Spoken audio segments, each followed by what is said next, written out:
छात्रों, आज हम इंडियन फिलोसोफर श्री अरविंदो के बारे में विस्तार पूर्वक अध्ययन करेंगे। श्री अरविंदो वह फिलोसोफर हैं जो इंडिया में ही नहीं बल्कि पूरे वर्ल्ड में अपनी फेम रखते हैं।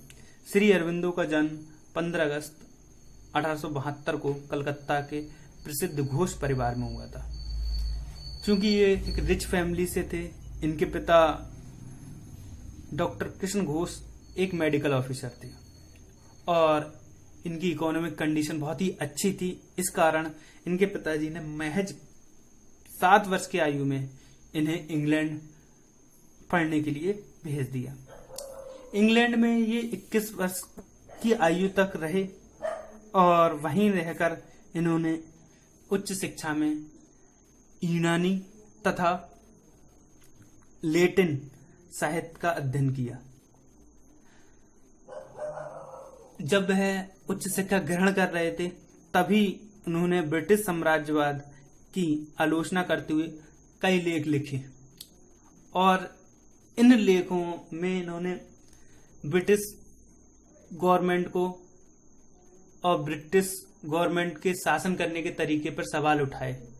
इसी कारण श्री अरविंदो ब्रिटिश गवर्नमेंट की निगाहों में आ गए और इस कारण इन्हें ब्रिटिश के लोगों से व ब्रिटिश गवर्नमेंट की तरफ से प्रताड़ित किया गया और उन्होंने वहीं ये निश्चय किया कि अब मुझे ब्रिटेन में नहीं रहना है और 1893 में वह भारत वापस आ गए। इसके बाद वह बड़ौदा में प्रोफेसर के पद पर नियुक्त हुए और वहां इन्होंने यूनानी साहित्य व लैटिन साहित्य का पढ़ाया। परंतु ये जब प्रोफेसर हुए तो इन्होंने भारतीय संस्कृति तथा भारतीय सभ्यता का अध्ययन किया और भारतीय दर्शन को इन्होंने नजदीक से जाना। खासकर इन्होंने स्वामी रामकृष्ण परमहंस तथा स्वामी विवेकानंद के वैदांतिक दर्शन को करीब से जाना और इनके जीवन पर उसका बहुत अधिक प्रभाव पड़ा। और जब उन्होंने उस दर्शन को जाना और स्वामी विवेकानंद के राष्ट्रभक्ति को पहचाना तो इनके जीवन में, इनके मन में भी ये भावना उत्पन्न हुई कि क्यों ना देश के लिए कुछ किया जाए। और उसी समय 1905 ईस्वी में बंगाल में राष्ट्रवादी क्रांतिकारी आंदोलन चल रहे थे तो वह उस राष्ट्रवादी क्रांतिकारी आंदोलन से जुड़ गए और ये खुद्दीराम बोस से वहां मिले। खुद्दीराम बोस से जब ये मिले तब उन्होंने उनके साथ मिलकर अलीपुर बम कांड किया जिसमें कई अंग्रेज शासक मारे गए और इन्हें जेल हो गई। जेल में ही इन्हें आभास हुआ कि मुझे अब आध्यात्मिक ज्ञान प्राप्त करना है और वहां पर ही इन्हें अलौकिक ज्ञान प्राप्त हुआ।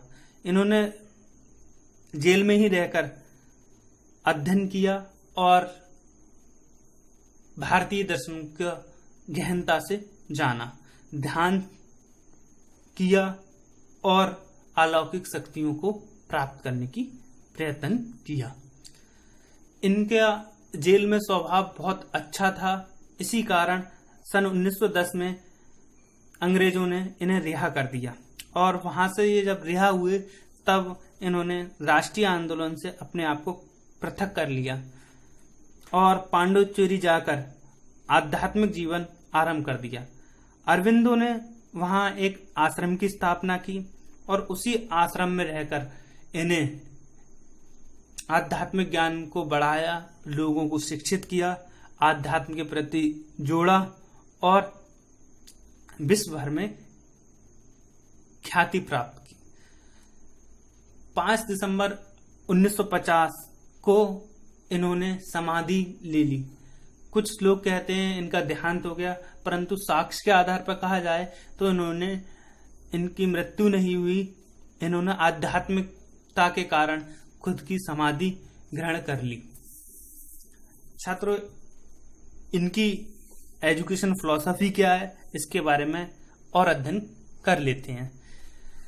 श्री अरविंदो का दर्शन इस धारणा पर आधारित है कि मानव का बौद्धिक विकास अचेतन चरम बिंदु पर पहुंच गया है, अपने चरम पर पहुंच गया है।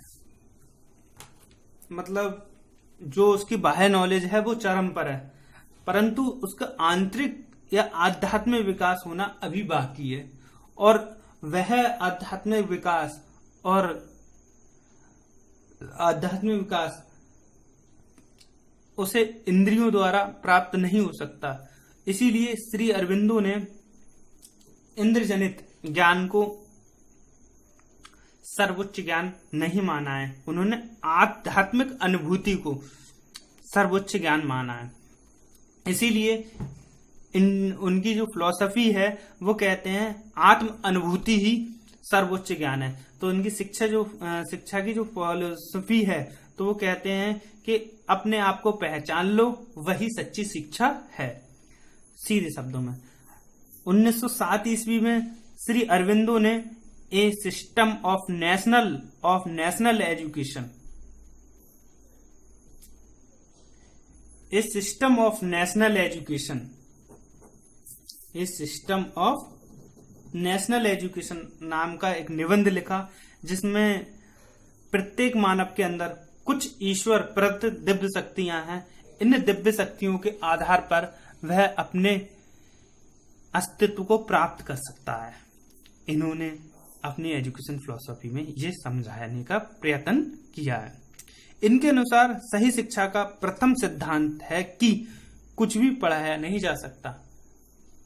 इनका जो मुख्य एजुकेशन फिलॉसफी है उसके अकॉर्डिंग वो ये कहते हैं कि किसी इंसान को कुछ भी पढ़ाया नहीं जा सकता, बल्कि उस व्यक्ति को वह ज्ञान अपनी आत्म अनुभूति के द्वारा ही प्राप्त होता है। इसके अभाव में वह कभी कुछ नया नहीं सीख सकता। Thank you very much.